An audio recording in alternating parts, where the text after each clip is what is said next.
Mais na poko babi ken piana au filmete au quotité vérité na robomba te balobi edi badiata betio bambata apanzi caméra na. Vieux dit c'est mon vieux. Batunda balingi ka la division. Place batu basanga ba de gros finga moi sina e. Nga tika la finga nana bodoga te pe na ko finga nana bodoga jamais. Problème ezate yo côté est-ce que oyebi ke sangone panza na ki babe edi badiata betaki yo. Mais ça bato ba créer ba base bazoluka na ba polémique ba tia polémique place polémique ezate. Fallait va rappeler petit papa chéri. Oh toi les gars ba polémique ezala mascarade ba kosa biso. Fallait na papa chéri ba sola ba chaque jour na téléphone. Siko papa chéri loko ne l'avait pas fallu que ko reverser te que to sola na yo pour faire kokima héritier kokima. OK. Ozo pas parce que bango bazala ba complexé na yo. On a besoin artiste mboka yambila azu so papa mbalongo le voit pas ni bolongo lobela ngote. Azu so nani? Azu so ya papa Wemba. Wana papa Wemba so papa Wemba yembela kester ya azu so wana alongoli maloba ya bakisika asale lokwa malongata. Na lobi so wana papa mba yo ko fuya ngote ke ba propos te bisa ko engager kayo parce que yo to fumoli siko biso miso. Mais ça va papa Wemba yo bien ngote très bien. Tenga yo ko nzembo wana no vérifiant. Est-ce que vous avez une convocation par Pamba? Mais ezali son ezawana son ezali artiste mboka a utilisé son ya bato ya papa Wemba biso moko tomona yango na nzembo yembela King Kester. Parce dossier Charlie Prince na Saratola ils ont ndengeni. Ah baza ba de dipo ba mikombo so mi ballet. Oh ya mwasi oh ya mobali koto baba to Holanda te.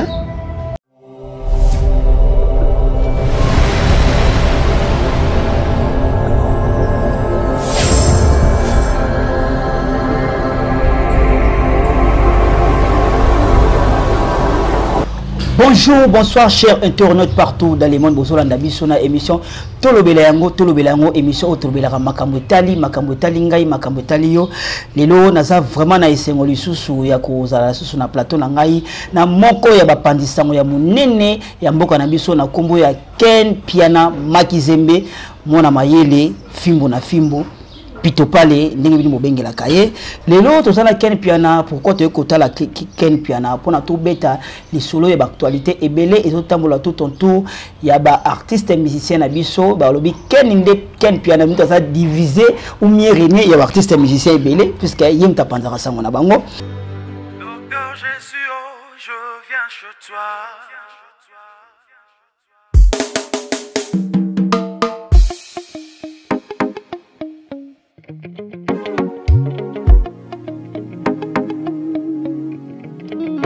Docteur Jésus, oh, je viens chez toi. Car dans mon chaos, je n'ai que toi. La médecine m'a déçu, oh, il n'y a plus d'espoir. Là où la science a failli, oh, il n'y a plus que toi. La coutume m'a déçu, oh, Jéhovah Rapha.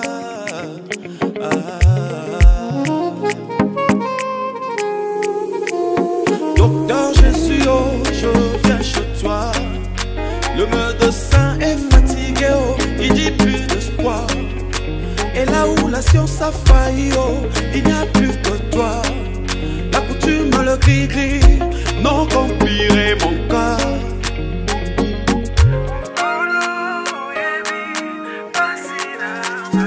Yondo yebi papa c'est motema nangai.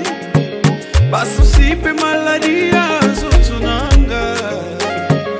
Oyo mokili ekoki komona te. Atape moni ekoki osunga te. Docteur Jésus, je viens chez toi. Kolonga yoyo na ye. Nakende lisusu wapi soki na yo te.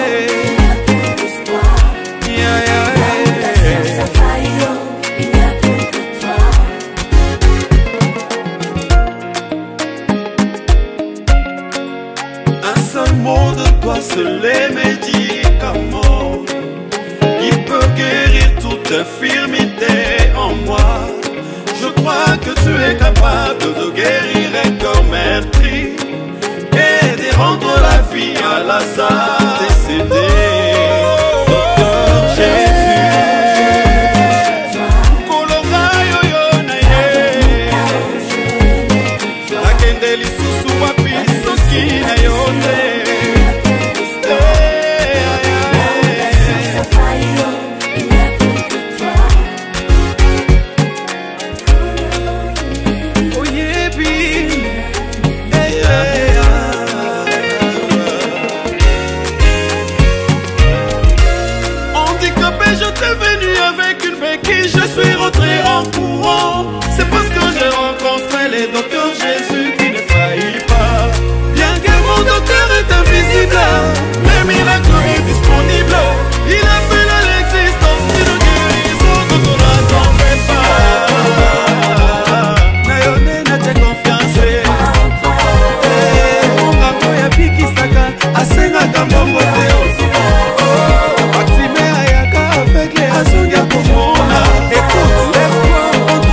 Ken Piana Makizembe Fimbo na Fimbo, bonjour.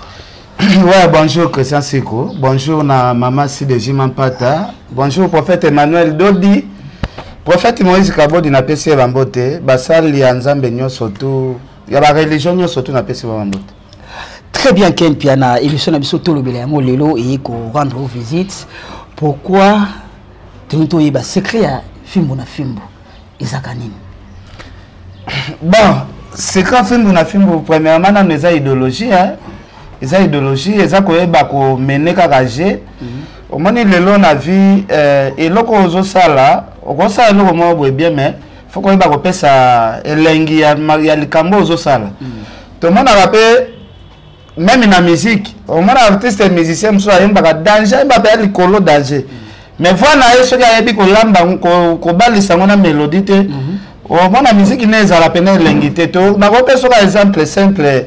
Tozuka papa wemba na Kofi Olomide. Kofi Olomide azana e chanteur ya balikolo neti wa papa wemba te mais papa wemba na Kofi différence na bango ezalaki Kofi azalaki na mwa maele ya musique makasi par rapport ya papa wemba na sens que Kofi azalaki ko bala savoir na ye na mélodie a bala savoir na ya voix nezo bala na ye pesa elengi moko boye mutu e ozo kanzembo ya Kofi ozo na ba chair de pour les autres bimona nzoto ozo comprendre donc musala nyonso tout oye bango danger te yeba ko pesa ngo ka goût na sens que bato batala kabiso po batalo du début à la fin faut émission ngo et c'est pelisa mututi c'est pelisa ah muto nenga ok nango ata zo finga yo mais azo nenga zaper ote ozo comprendre donc c'est ça. Très bien Ken Piana Makizembe, je pense que les téléspectateurs nyonso ya émission tolobelango oyoki secret ya Fimbo na Fimbo pourquoi ils ont mata abonné belé pourquoi sera boki vidéo na kara 3-4 du temps au moins maman 2000 vues. Ken Piana Makizembe boni fallait poupa. Ouais, fallait ça bien, fallait star na biso ça bien. Lobi kutu na mona ki mange fallait asombi aigle moko ya or de aigle ana zo coûter a coûté cher.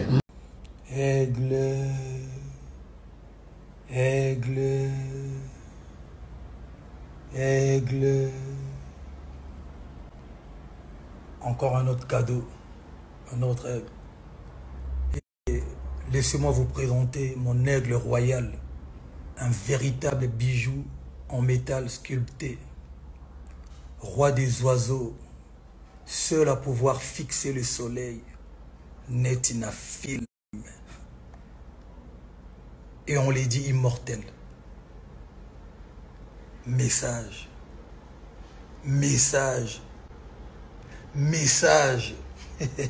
Alerte générale. Tenez-vous prêts. Togos. Aigle.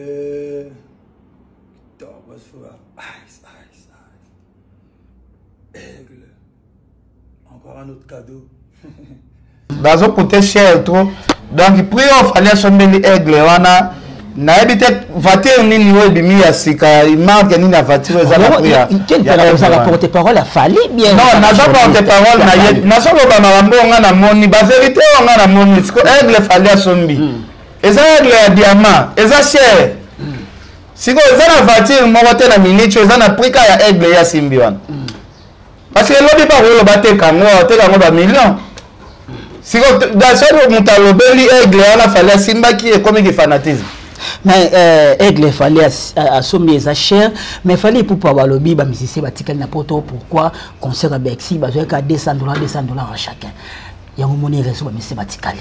Mais assommer aigle la chair ndenge nini. Afota ba musicien. Ba musicien ba ki mama wera ba genda sa le maki wana ba faire ba G3 ba musicien nyonso ba JDT ba Bill Clinton. Ba mapeza la na salaire.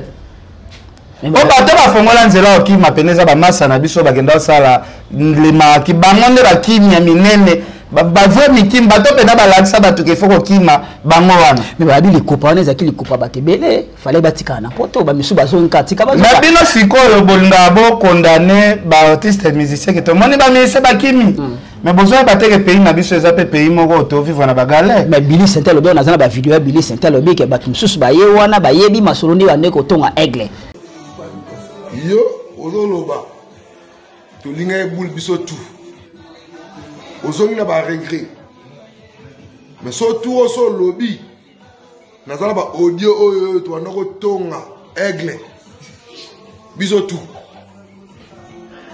no yo zonga na yo c'est pas grave une semaine 2 semaines okolela mais soko lobi su turo nasiba omwa audio to ndako tonga biso tout nasiba omwa audio to ndako tonga biso tout na rotango pena ka monika place na tindi boro ego bima fais gaffe Billy Sente aza master na biso kitambo to za la teke ka po Billy Sente akimi atikali ngana ya na émission soit na finga master wana ezala pe sens moko te tandis que Billy Sente ngota na fingiye lobi na leka na venmo na kitambo na kuta na bana na ye mama bana na ye baleki ya Billy Sente c'est la famille. Donc Billy Sente je pense ce qui a ressorti dans l'émission Yamabe contre Aigle nga comme ça na sens que ngana yo to abana kitambo to yebi éponge nini Billy Sente zala la na avant que ta chefani yo yebi zala ga mama Billy Sente akoya pe chebino linga fa na kiti na bino to soba akenda kuna biso emso kincheko zala gata atika kincheko donc Billy Sente a master na biso azande kona biso datoro linga tetolo ba mabe na azande kona biso fallait amemi poto amonisi poto azala la reconnaissant donc par rapport à via outil nango oya bo Billy Sente afandi Billy Sente sur la moto ke bele wende no chebi soma enzo bimate et bon Billy Sente repasser la mola tete wende ya yo bi chebi so kuna bakata biso kurakala donc fallait amemi atike na mboka lumière azala la yo yebi babilamba Billy Sente koto yo yebi koto mwana lo babingeza très bien quel piana mais siko yo bato ba olanda biso balingi bayiba est-ce que pas fali au bénéfice nini ozaka na salaire pas fali pour pas plus que façon au défendre la fali façon côté la fali façon au bonde la fali est-ce que ozaka na salaire pas fali pour pas intérêt na yo zaka nini bon nga façon na côté la fali ce qui n'a zaka na intérêt na lo ba intérêt mo ezate na sens que na lobara o fallait zo sala parce que na yaka teke na ndenge bato bazalo yembela maréchal Mobutu te lelo to kento matato kita eza époque ya fali poupa pona ni boluka bo forcer nature boluka bozoka bo forcer nature pourquoi eza ba époque mo boye ba viela mbo bana wenge bazala ba numéro 1 to yebi les époques ya fali eza pe na ba époque mo boye biso to zala pété na ba internet ba masa na so ba Mike lokamba ba simba ga internet na ba gaz mbisi ba kongo meki liwane zala ba site moko numéro 1 na mboko siko bongo ba biso pe ba tupe ba loba parmi ba site zo cartonné fimbu na minute pe zo cartonné da bato wana pe ngana futa bango mo isaka ndenge moko ngape na lobela fali ke na minute mutaleki fali azate fali azana to futa ngambo ngota ko bato pe ba kumisa ba filmu na film biso bato film na film to pesa bango lokota pona ni bino kozela la retour ke fali fo apesa ka kene loko mais Ken Piana je pense que bato ba olanda biso to mona ki jour à concert à chaque club Ken Piana osalaki émission na moi pendant la journée ta ba osala balance instrument mais na poko ba Ken Piana au filmete au quotidien vérité na bomba te balobi edi badiata betio bambata a pandi caméra na bon en tout cas Christian de un bato il faut ba bango ke nga za colosite nga za présentateur nga za caméraman ya site te nga za monteur ya site te de un ce qui te concert poto za image moto za image ane za Ken Piana te bato ba za image za ba caméraman na film je pense que ba caméraman na film bazala ki wana basala ki musala na bango très bien mais yo na podium na mataki podium na mataki podium ti public ezoyemba okobomanga fere fali okobomanga fere siko ngaza nazaki likola podium est-ce que relation na edi badia te zakandeni vieux dit c'est mon vieux batunda ba lingi ka division place batu basanga na dego finga moi sinae nga tika la finga nana boduga te pe na ko finga na nana boduga jamais nana pe na ponga na zwa courage ke na finga la nana boduga na zwa courage nana za na camarade na tolo ngana misalo to eba nana si ma vieux dit toyebana na Nana Boduga na bandenge na biso ya musala ya biso ki journaliste toyebana na Nana Kala vie dinanga problème ezate bato kaka balingi kaka koloba loba vie diango c'est que comme si ko bato balu que la vie disco ba problème vie diango ngana problème ezate de l'autre côté est-ce que oyebi que ça on est panzana ki babedi badeta beta ki mais ça bato ba créer ba base bazoluka na ba polémique ba cha polémique place polémique ezate neti nga pe responsable bo vie dia courage yango ya ozwana na beta na courage yango uta wapi akiti suppose que courage yango ekouta aigle aotala ka aigle pas le rien courage yango ekouta wapi est-ce que on a podi mosaïque na courage ane ekouta wapi ya mutasala 4 jours na pota zonga ki courage wana ya makambo bolo beuta. Très bien, Ken Piana. Je pense que les téléspectateurs cette émission va faire plaisir à Zozo Luanda, Pati Luanda, Blandine Luanda, Nakati États-Unis, Bristaline Mwamba, Nakati Suisse, émission ça la plaisir, Bongo, na Yemoko, Rachel Ray, mon privé partenaire, Rythme Licho, moi, Sikolo Mobali, émission ça la plaisir, Bongo, na Fallon Moussassa, na Ornella Moussassa, Ken Piana Makizembe, journée, il y a les 13. Les acquis journée, les acquis reconnus, les acquis concert, il y a Papa Chéri, Ami le Bela qui bien avant. Mais tout d'un coup, Fali pour la poto a préparé voyage, il n'est pas pour la même journée. Balobi concert a Fali et katana qui 20h ba tout balongo na bango pas Fali ba qui concert a Jibem Piana. Bon, comment nécessité babi concert et betami ba billet $50 était kamité pour côté VIP ba ça quitté car côté 5000 francs. Mais Jibem Piana plein. Christian na biso premièrement on a concert a Fali et le retonda qui na na bosse za ba VIP.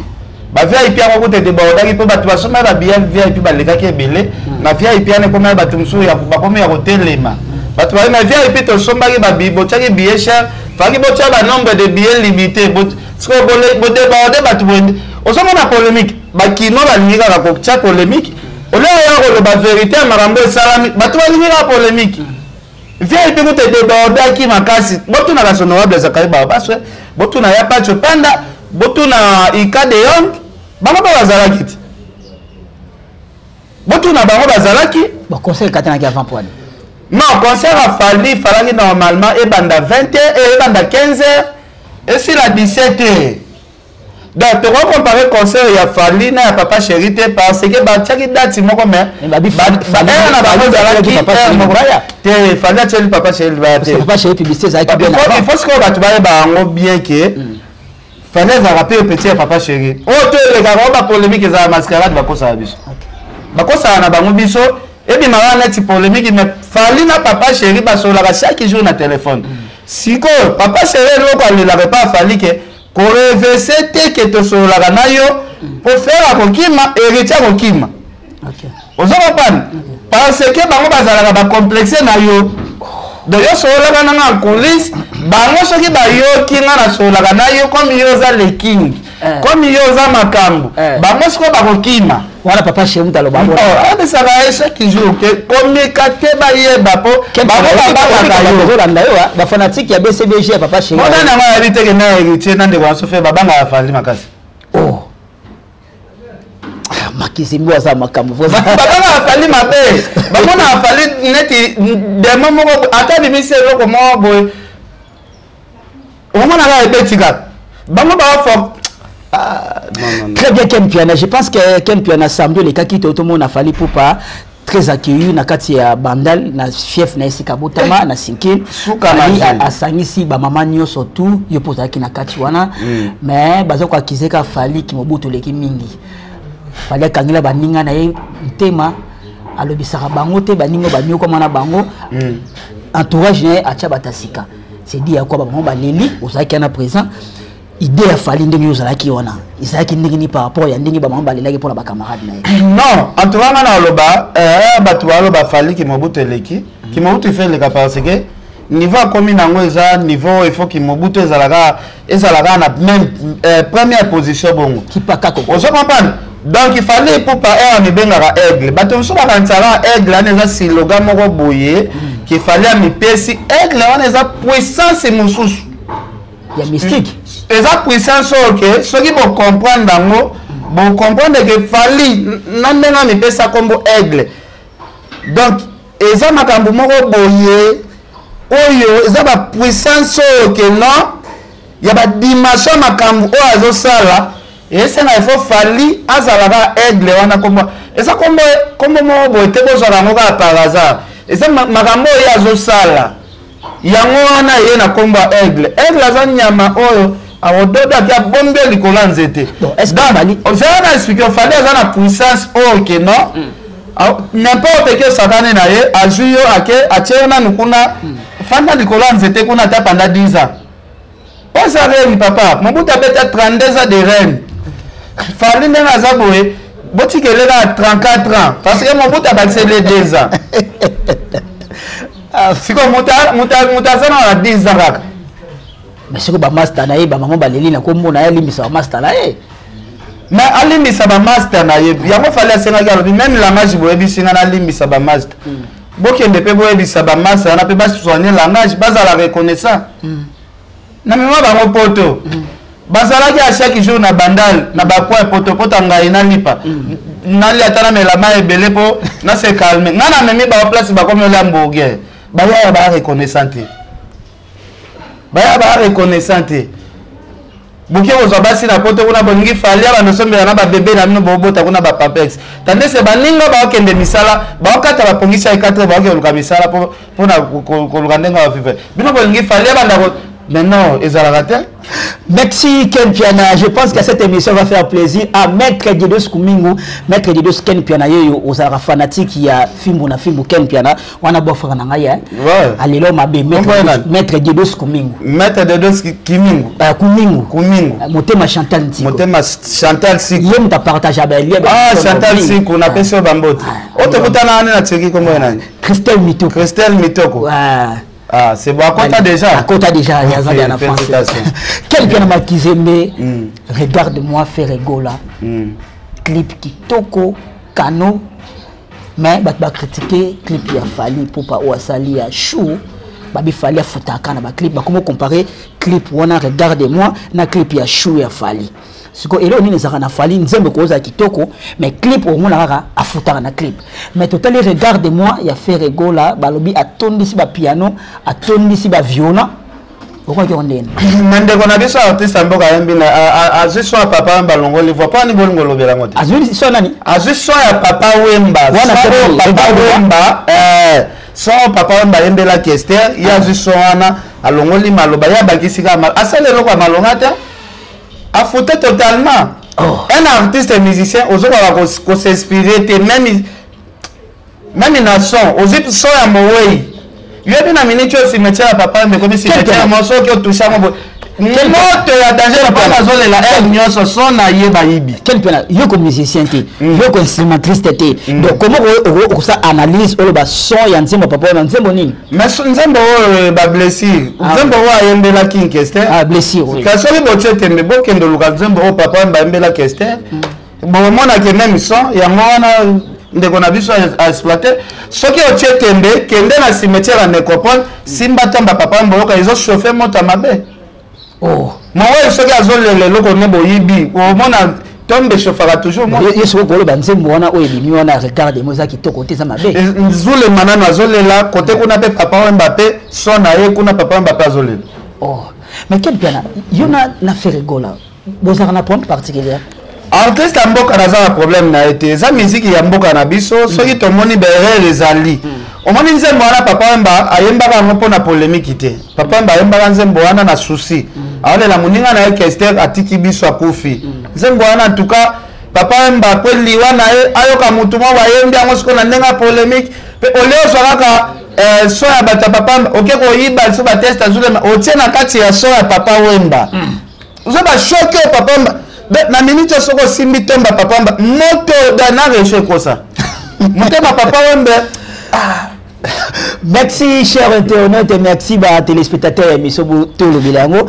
Allez-y comprendre je suis la vérité te maintenant na lobi so na papa Wemba yoko fuya ngote ke ba propos te nisa ko engager kayo parce que yo to fumoli siko biso miso mais ça va papa Wemba yo yete très bien tenga yo ka nzembo wana na vérifier na vérifier parce que yo te fumoli parce que yo oza musicien ti oza instrumentiste ti obetaka ni guitare ni piano yo kite ba musicien na ye moko bato na ye moko ya sima ya sima balobi biso to beti te l'idée à la personne découvrir Baswana na ndenge na kasi babeti te baza raison et ça biloko papa on basi et si papa on babeta ka mona milele quel plat toujours mona ngoto moni clip na ye atie bata ba viola bata ba beta kasi yango na papa on ba abeta ka ba milele ana nyoso to ba bimiana baza esthétique ya clip te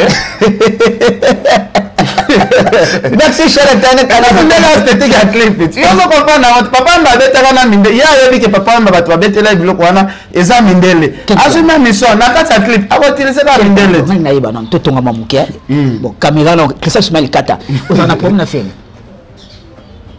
artiste ya mboka osana problème na faire bato critiquer musique na biso ndenge to monela siko bino bolini to lobe l'évolution musique te pour façon oyini la faire c'est comme si vous avez un problème particulier na parce que papa Wemba musique à faire ne c'est pas papa Wemba bolingaka papa Wemba zala a déclaré sous son ndenge déclaration na ye ba italien ba ibaka batia na publicité ya nini na chocolat quel pena que elle ba bafuta papa mamungo belé est-ce que yebi que yo za ramuta la convocation par pamba tant que ezali son ezawana son ezali artiste mboka a utiliser son ya bato ya papa Wemba biso moko to mona ngo na nzembo yembela King Kester.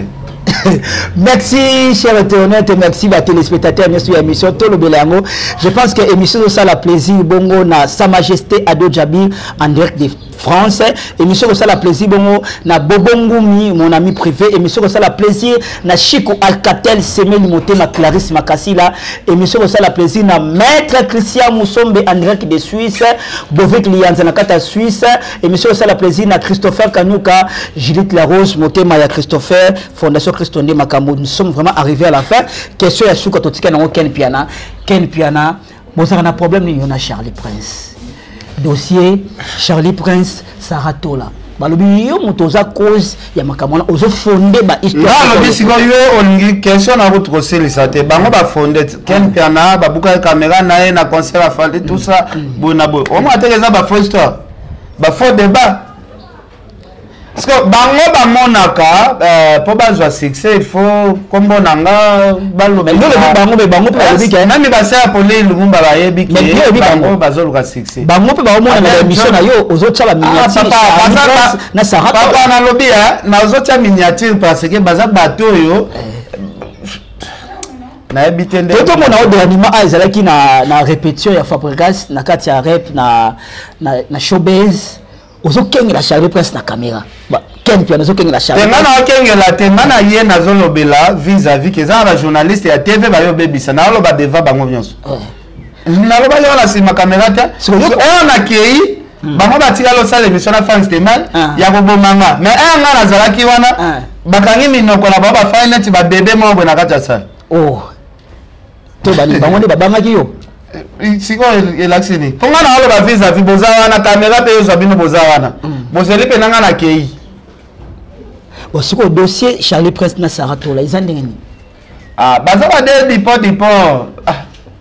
ba mikombo so mi ballet oh ya mwasi oh ya mobali koto baba to Holanda te ya solo baba to Holanda te. Très bien, cher internet. Ça t'a emboté. Oui, ça profite. C'est Angel Moussouari Makizembe, en tout cas, la PC emboté. C'est pour les Lumumba, Veluzo Mbata, Placide Ebio, Maître Diedos Kumingu. Diedos Kumingu, en tout cas, Bambote, en tout cas, Mbote na Batutu Valandi, Biso, vraiment, merci, Nayope. Merci. Merci les téléspectateurs de l'émission Tolo Belango. Je pense que l'émission le sali plaisir na batonio surtout balingaka Ken Piana Makizembe.